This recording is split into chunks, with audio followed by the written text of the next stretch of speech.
off. Let's talk about the 1% campaign, shall we? Yeah, obviously that's what I'm here for. Yeah. You know, there's a 1%. It's National Giving Week. There's a 1% campaign where they're hoping people will try and give 1% of their income, but you know, in the times that it is, it's really 1% of their time.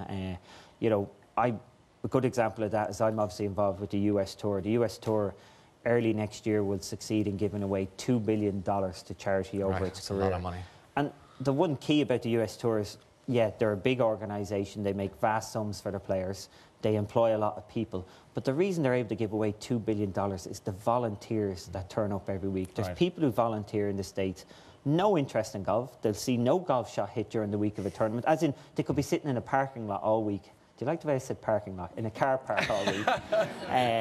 You know, never see a shot hit, have, as I say, no interest, and yet they volunteer because they know that money from that event will go to the local charities. And it really is, the reason they're giving it away is because of the volunteer work. And what's your charity? I'm a patron of esophageal cancer. Obviously, my father passed away from esophageal cancer, and they raise funds. They have Lollipop Day, which is on the 28th of February and the 1st of March, and they raise funds to do research mainly into awareness and early diagnosis of the symptoms. Esophageal cancer is a very dangerous cancer if you catch it late, but if you catch it early, it's quite treatable. And in the case of my own father, he lived with the symptoms for years, and we just didn't know what they were. And when you go to the States, it's amazing with the advertising in the States, and it's kind of sad for me now, because every time I watch an ad, especially for antacids and things like that, tablets, there's a warning at the end of that ad that, you know, if you've got persistent problems, you know, you need to go and see a doctor. My dad has persistent problems, but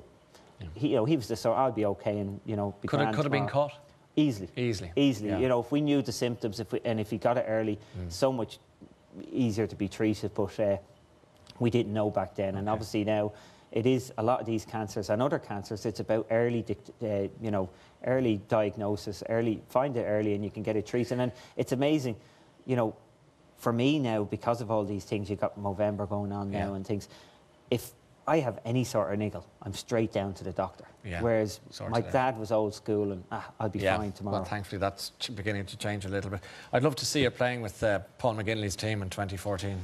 It'd be tough to make his team. I'm with where I am in the world rankings. I have to have an exceptional year for my position to get into the team. Yeah, I hope so.